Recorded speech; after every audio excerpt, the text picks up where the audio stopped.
All right. So in a nutshell, that's what I was talking. These are references. These are some of the studies I cited in my lecture. And then I'd like to go to any questions. That's my beautiful family. We now have a third child, and these kids are a lot bigger. So I need an updated muscle photo with the kids. I'll get that to you guys someday. So let me know what questions you have.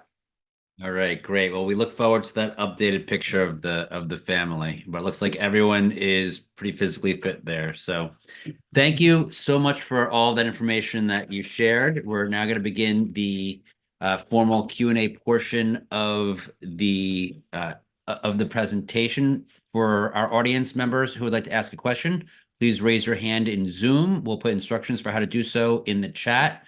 We don't take questions directly from the chat, so if you do want to ask a question, please raise your hand.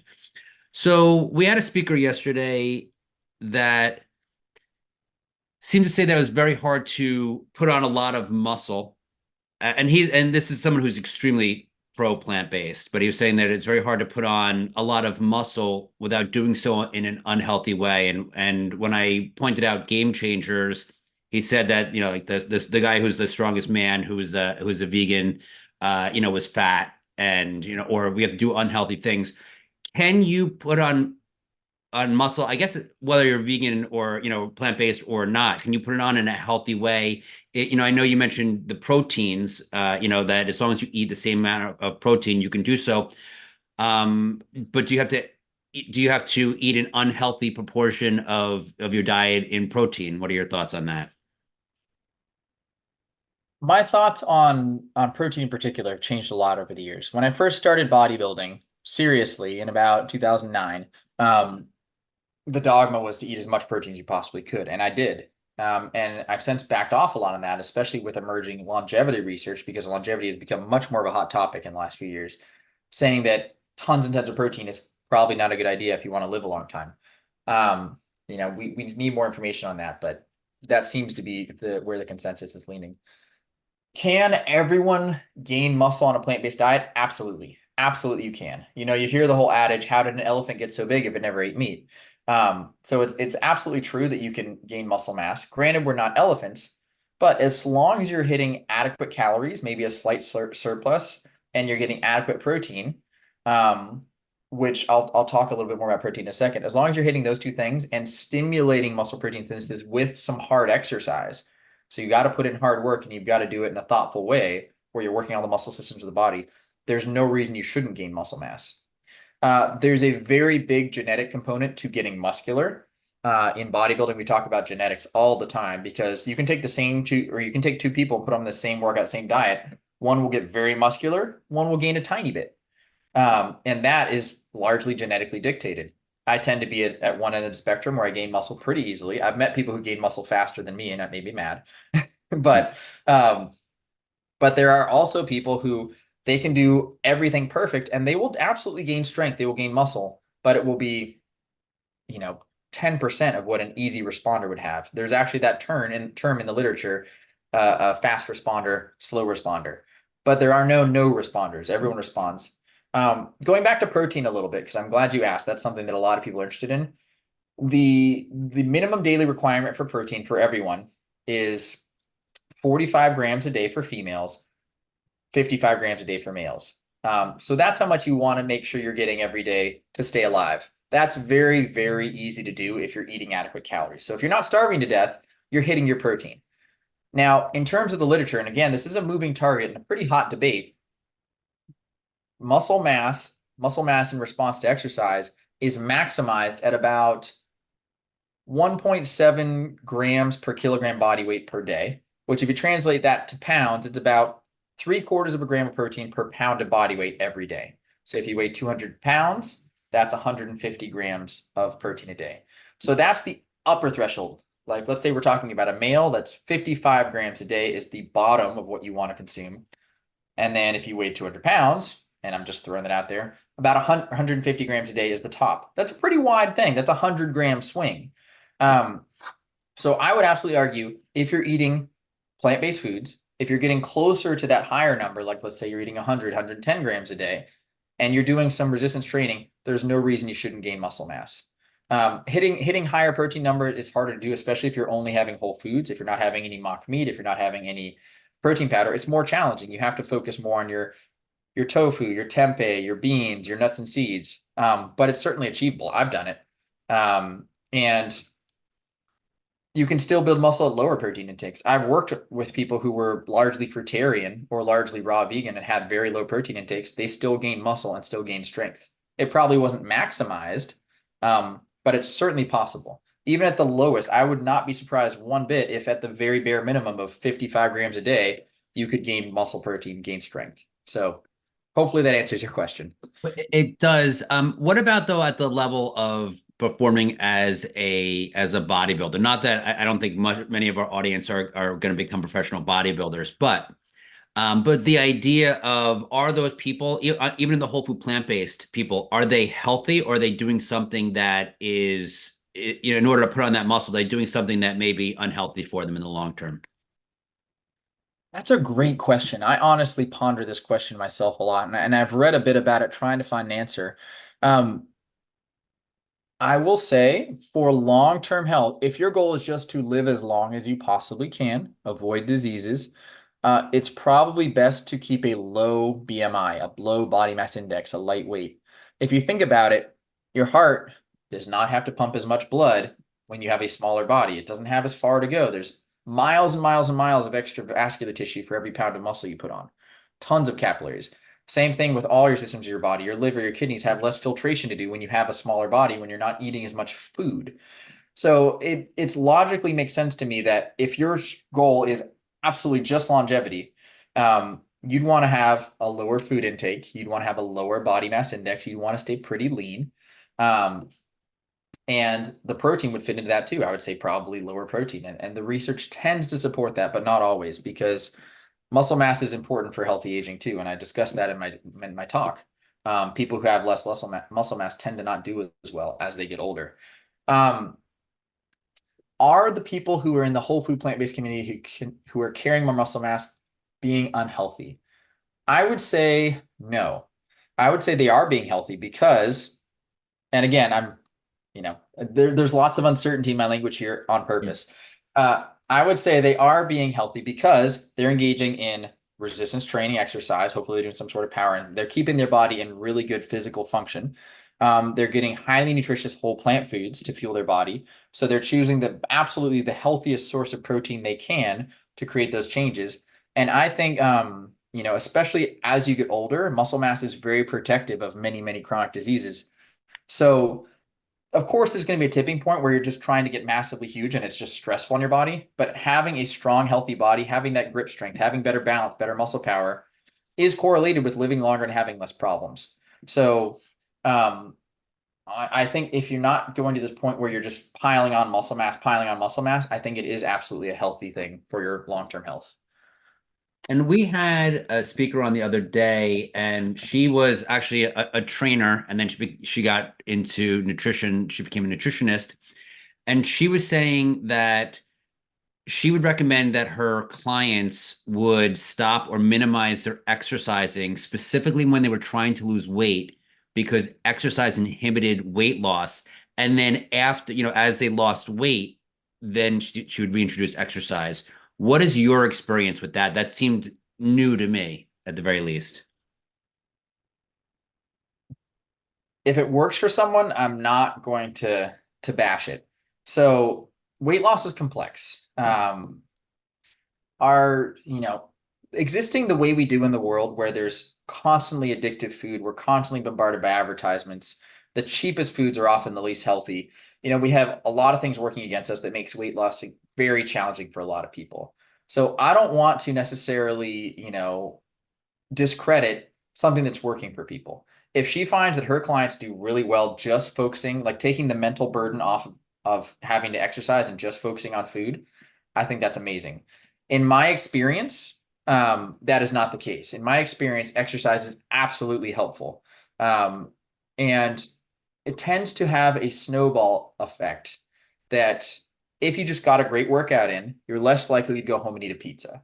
You feel good, you're motivated, you have all these endorphins flowing, you're like, let's get a salad, let's have a smoothie, let's go. Versus if you've been a couch potato, if you've been sitting home watching movies all day, it's very easy to just be like, I'm going to have, whatever junk. I'm feeling lazy. I'm feeling tired. So I find that good habits absolutely tend to feed into each other and go in clusters. And the same thing is true of bad habits. Um, you know, you can derail yourself with one bad thing and that leads to many other bad habits. So in my experience, exercise and particularly resistance training is very, very beneficial for weight loss and improving your body composition. Great, thanks. And what is the role, and I don't know how much you discussed this in your presentation, what's the role of flexibility in health as we age? There's, I mean, we've had a few speakers actually that showed the same exact picture of this, like, she seemed like she was a 100-year-old woman with her leg up on a street sign, showing how, and then talking about how important flexibility was as we age. What's your experience with the loss of flexibility as we age and its importance? That's a great question.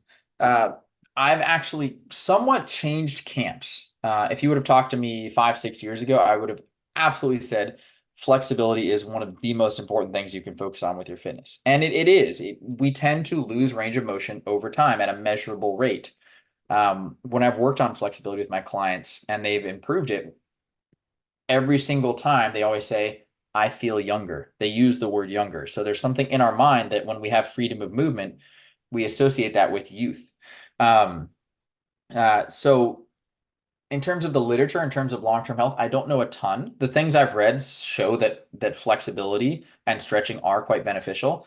But I also worry about it as an injury risk thing. So I know that what I'm doing with this resistance training, with improving people's performance, with improving people's body composition is very, very beneficial. I also know there's more than one study out showing that if you're doing resistance training and you're using a good range of motion, it's just as effective at improving flexibility as stretching is. So, if I take a weight and I squat all the way down and all the way up, I just bent my knees a lot, my ankles a lot, my hips a lot, just like if I'd grabbed my foot and bent my knees and ankles and hips a lot. So in that way, it's sort of the vegan equivalent of two birds, one stone, whatever that phrasing would be. Mhm. So you absolutely can improve your flexibility just with strength training. But I prefer dynamic stuff. Now, when I have my clients work on mobility, I'm doing arm circles, arm swings, leg kicks, hip circles, rather than reach and hold. Because I worry about people losing stability and then carrying that less stability into their strength training and possibly increasing their risk of injury. Okay, so mobility as opposed to specific flexibility is what I'm Yes. hearing. Is that okay? Mhm. Has a nice ring to it. Um, Yes. what do people get wrong, specifically when they're getting started, right? A lot of people come to, you had that example of the one woman who got into getting fit at 70.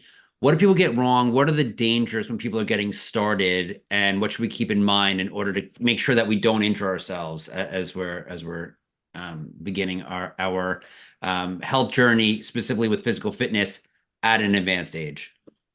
Yes. Another great question. You're doing great with those. Uh, I would say almost every time what people get wrong is they do too much too soon. So let's say your body is acclimated to working a desk job, driving home, sitting at the dinner table, lying down in bed. There's no strenuous movement anywhere in that routine. Your body is adapted to zero strenuous movement, which means that adding any strenuous movement at all is going to cause it'll change. It'll elicit a positive response. Doesn't mean you have to throw the kitchen sink at it. You don't have to do, the latest P90X workout or go to Orange Theory or whatever the thing is and do a brutal workout. That's completely unnecessary. Your body will respond to a nudge at that point because it's down low. So a nudge is all you need to do. What I like to use terminology wise, like to use the analogy of pharmaceutical company.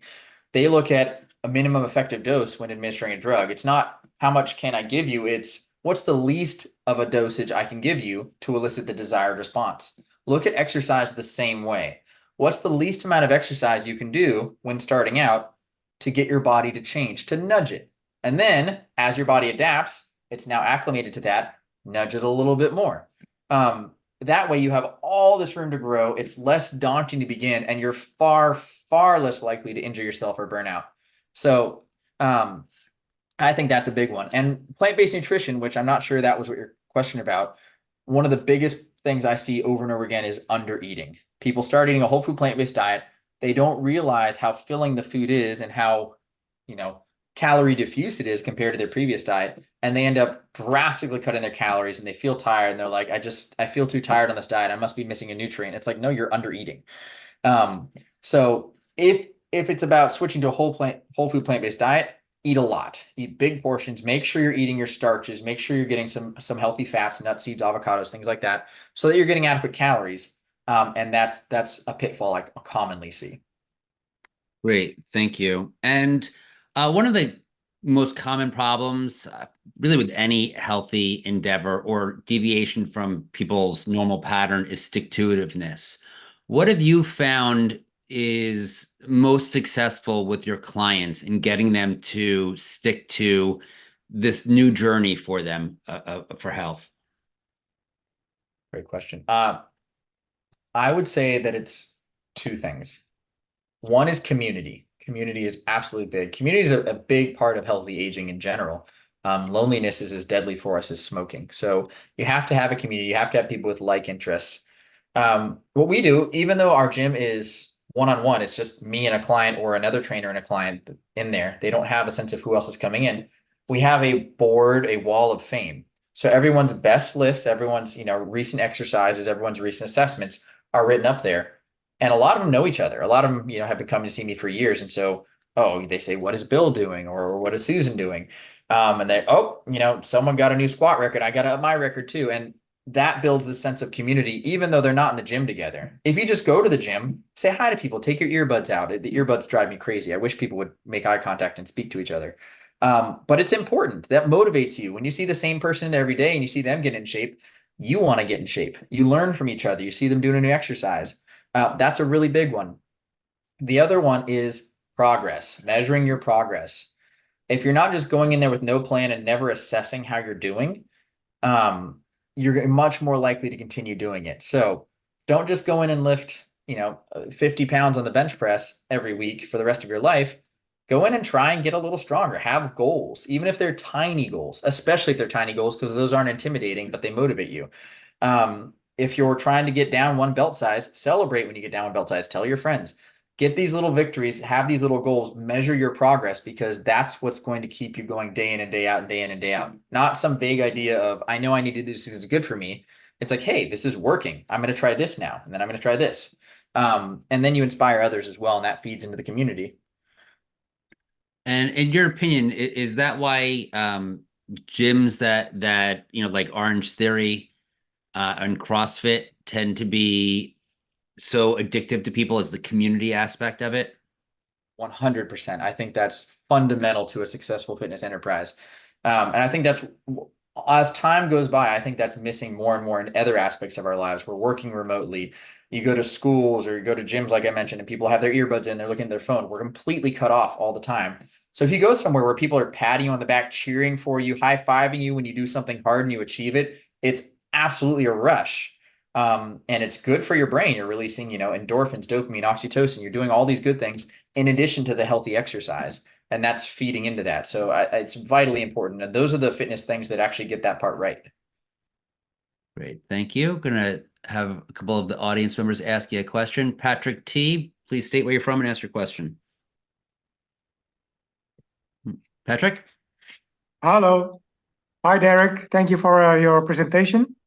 I'm from the Netherlands. My question is, what exercise do you advise to train your core? Great question. I'm a little, well, I won't say I'm lazy, but with my own training, I try to integrate core into other exercises because I don't have a lot of time and I don't want to spend a lot of time on core in particular. I like a lot of hanging leg raises. For example, I can integrate those with push-ups or L-sits or dips. L-sits are another good one. I like a lot of planks and side planks, and you can do a lot of exercises from a plank position. With my clients, I tend to focus on some sort of hollow hold. So like a dead bug, a hollow hold, things like that. If you're familiar with these terms, they really emphasize lumbopelvic stability, trying to take that arch out of your lower back and engage your core instead.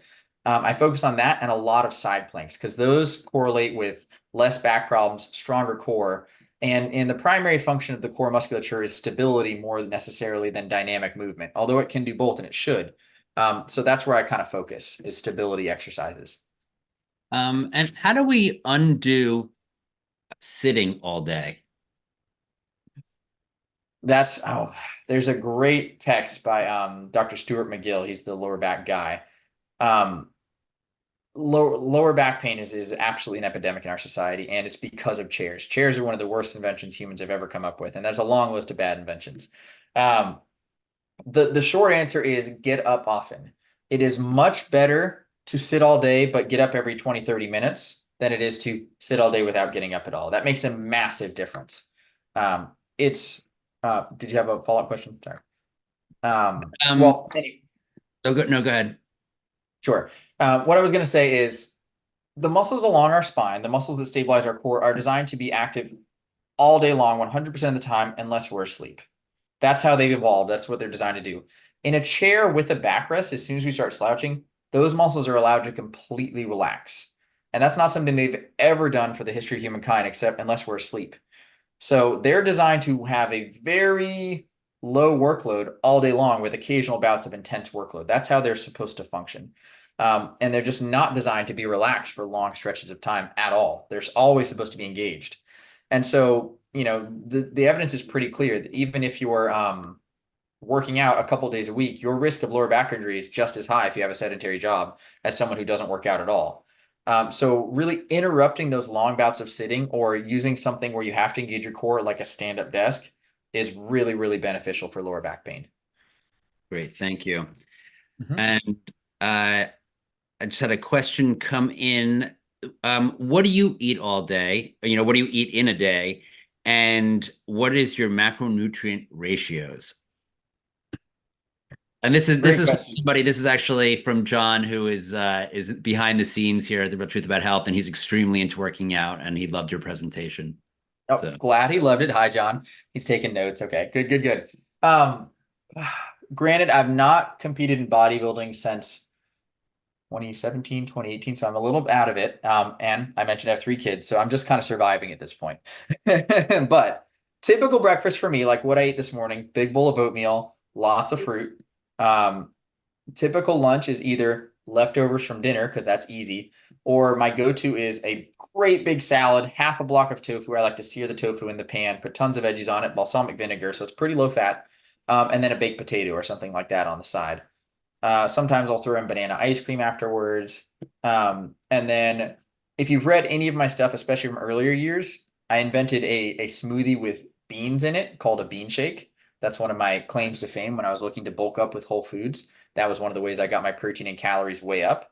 And so I still have one of those almost every single afternoon, and it has all the superfoods in it. I put turmeric in it. I put, beet in it. I put black beans, lots of berries, flax meal, all the stuff. It's basically Dr. Greger's Daily Dozen in a blender.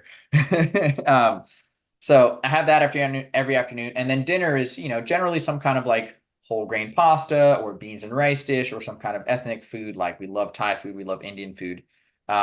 So that's typically what I'm eating in a day. I will oftentimes after strength training have a protein shake.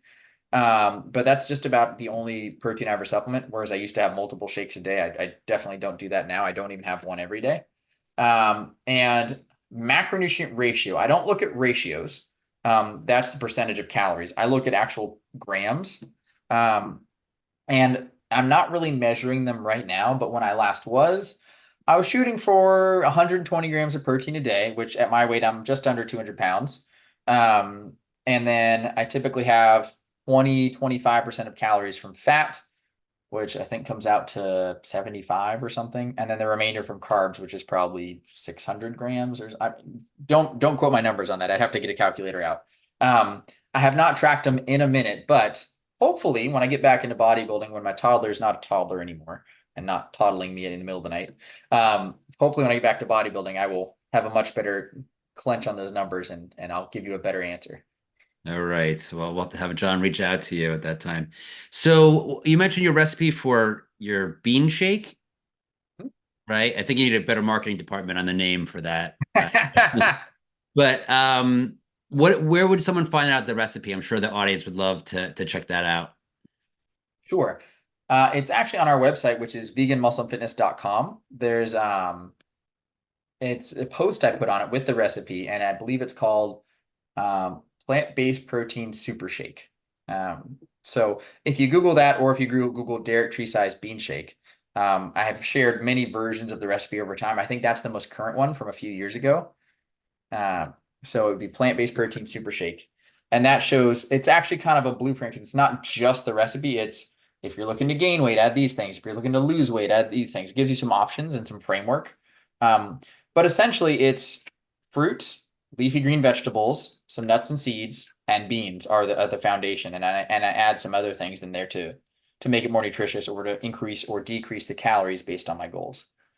Great, thank you. And I'm going to ask a question on behalf of one of our audience members, Tamara K.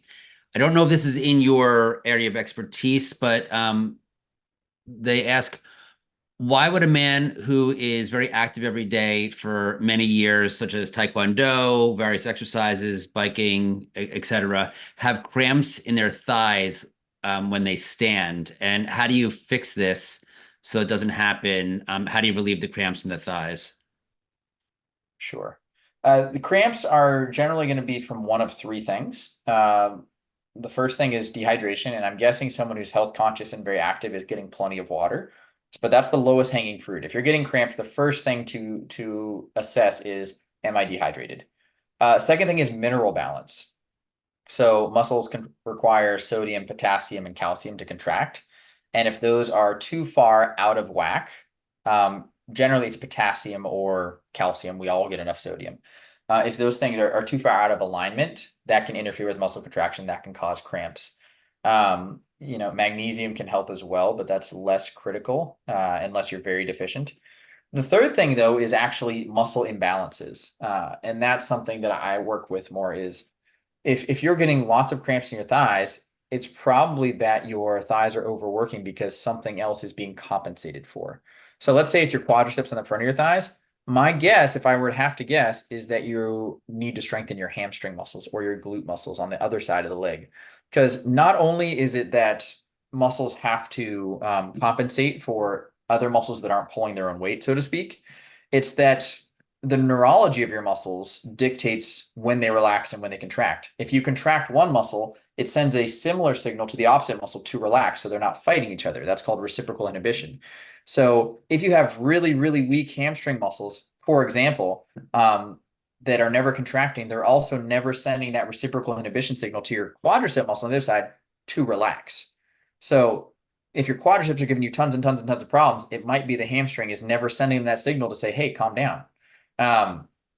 And so that's probably where I would look. If your minerals are in place and if your hydration is where it needs to be, I would assess what other muscles around are not doing their job, not sending that signal that it's going to help those cramping muscles to relax. And my guess is you start working those and you'll see pretty immediate relief within a couple weeks. Thank you for that. And you mentioned or suggested that people may consider getting a trainer to help with motivation and improve their workouts. How do we ensure we have a qualified trainer? What do we look for? And more specifically, how do we know a trainer is right for us? Gotcha. The most important metric I would look for in a trainer is experience. There's a lot of great personal trainer certifications out there, nationally accredited ones. I could rattle off a few if you guys are interested, but I'm not gonna. You can look that up pretty easily with a Google search. There's also 4-year degrees. If you have a degree in exercise science, a degree in kinesiology, that certainly helps, and biomechanics. This means you have a lot of book smart, so to speak. But I find I've learned so much from seeing 10,000 people squat 10,000 times. I've seen every possible way you can do a squat, and that makes it very easy for me to assess what's going on and how to fix it. So I think experience is really, really useful, especially experience with people like you. If you have a double knee replacement, see if a trainer's ever worked with anyone with a joint replacement. If you are an older female, make sure your trainer has worked with an older female before. Make sure that they have specific experience to you, because then they're going to be more well suited to deal with whatever issues you have or to address the goals that you're looking to achieve. And then seeing if a trainer is a good fit, that's just personalities. And It's especially early on in my career, it was kind of hard when a client and I didn't mesh, but it's absolutely normal that same with a hairdresser, same with anything. Sometimes you work with people and you just don't click, and it's absolutely fine. It's not anyone's fault. They might want a cheerleader, whereas you're a drill sergeant, or they might want someone who's calm and collected, whereas you're, very, very animated. So if you try someone, it's not a good fit, don't feel bad about it. Be like, hey, I like you, lots of stuff. I think you're doing a great job, but I'm going to try someone else and just see if we have a little more rapport. No big deal. So those are my suggestions. Look for someone with experience and then just give them a shot. And, hopefully it clicks and you're off and running. And you mentioned that your gym is, is a plant-based gym, and and meaning that all of your trainers are whole food plant-based. How does being whole food plant-based inform your training with your customers?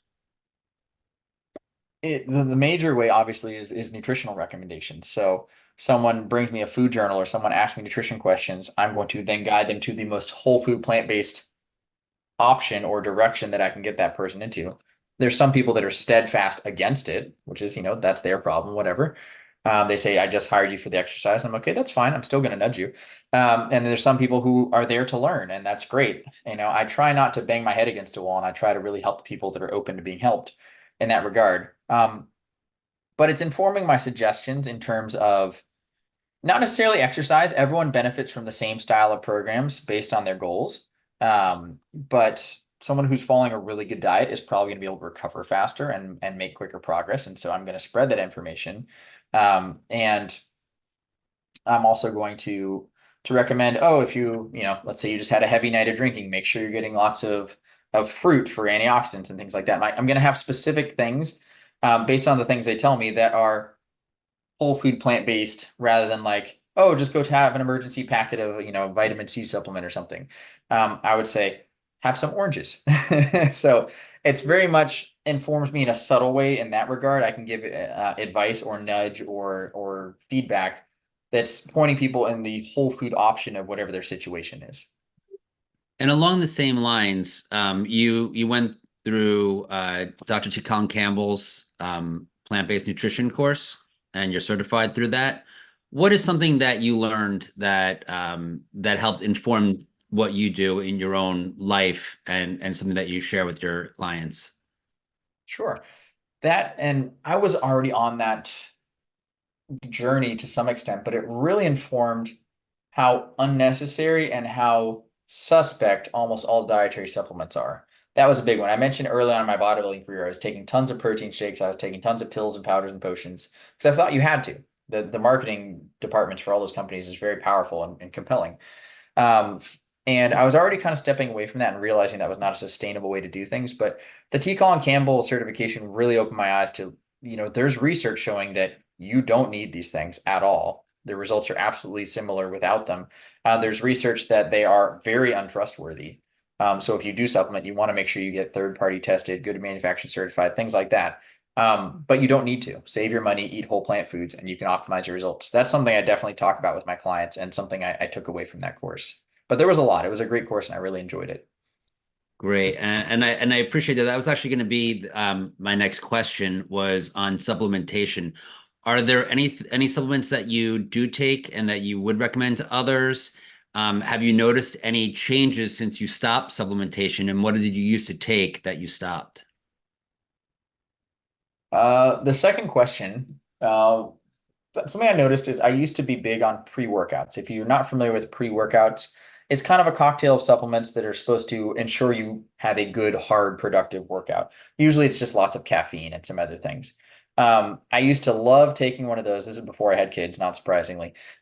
I'd get up morning, I'd lift weights at 6 a.m., take a scoop of that, and I'd just, charge in the gym all overstimulated, have a really hard workout, feel great, and then, shower off and go to work and start my day. I've definitely moved away from those. I think those, in addition to being unhealthy and being questionable in terms of their ingredients, kind of fry your nerves over time, if that makes sense. You're just always hyped up, over caffeinated. You beat yourself up in the gym. It takes longer to recover. So I don't think that's necessarily the best approach. And it's also not appealing to me now. Like, I have too many balls in the air. If I'm going to work out now, it's just whenever I can fit it in 30 or 45 minutes rather than this perfect 90-minute beginning of the day session I used to have. So that has been a different approach. In terms of supplements, I would actually recommend, there absolutely is one. I would say creatine monohydrate. And some people might argue with me on this one, but creatine monohydrate, for those who don't know, it's it's a muscle, or it's a molecule our muscles already make and store for very quick release energy. So like glycogen is stored carbohydrate for if you're doing endurance exercise. Creatine monohydrate is that analog, but for very short, like sprinting or like lifting a very heavy weight a couple of times, fuel for our muscles. It's stored really rapid energy. And it's been known for 30, 40 years now that creatine improves muscle performance. You will get a little bit faster, you will get a little bit stronger, and you will gain muscle a little more quickly because of this if you supplement with creatine. It's also been demonstrated to be very, very safe. You know, there's a good amount of data on it that it's not doesn't have any negative repercussions. What's new is in the last probably only 6 or 8 years, or less than that, people have been studying what other systems it impacts. And it turns out there's a whole host of bodily systems that creatine looks to benefit.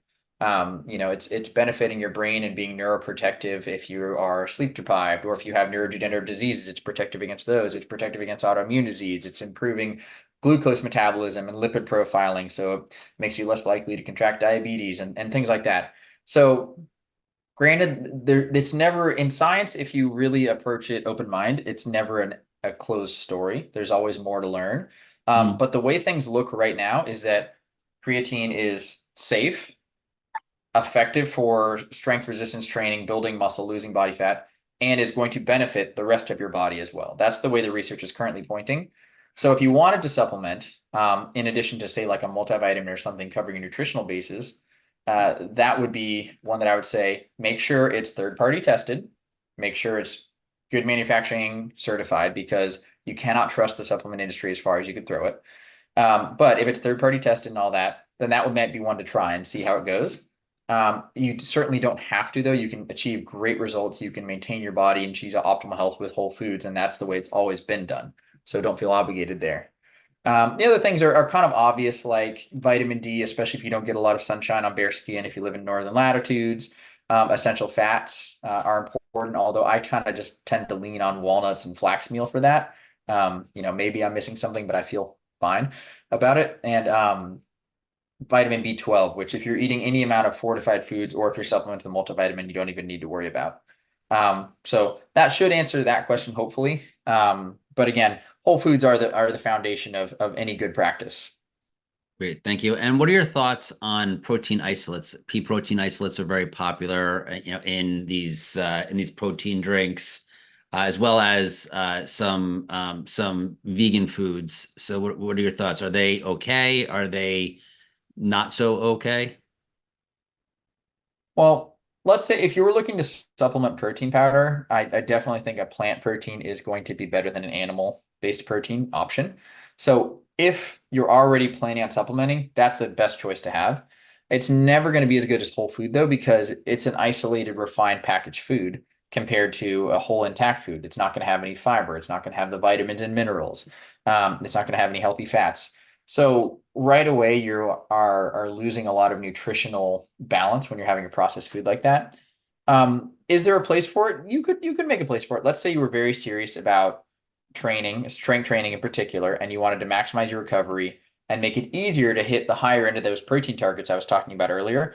That's going to facilitate doing that. And I have read studies that show if you supplement with a protein powder post-workout, you do have slightly faster muscle recovery. If you're eating the same amount of protein, it doesn't necessarily mean you're going to gain more if someone's having protein supplements and someone's just eating more whole food protein. If they're eating the same total amount of protein, they're going to have probably the same results. That seems to be the consensus so far, is the amount of protein you eat total is what matters. But it's convenient, and especially like in someone in my situation, let's say I'm starting to diet for a bodybuilding competition. My goal is to have a pretty high protein intake, the top of that healthy range. And I'm starting to cut calories and reduce body fat. Having a protein shake is going to make it easier to hit that protein target, which is going to then open up my calories to eat other food options. So if you are someone who's in a very specific situation where you're trying to restrict calories and hit a protein target, compared to eating, for example, beans and tofu, that might, towards the end of a bodybuilding diet, be all I can eat because of the calories it takes to get the protein I'm after. if I were to supplement with protein, I've checked that box of some of the protein I'm taking in, and that leaves more caloric space in my budget to eat something like fruit or a sweet potato or something that's very nutritious that I wouldn't get in otherwise. So in that regard as well, I think protein powder can have its place and lend to a healthy diet, but that's a very specific situation. By and large, someone who's just looking to get fit, it can help your recovery a little bit, but I think it's ultimately unnecessary, and it's a processed food, which you also always want to be careful of.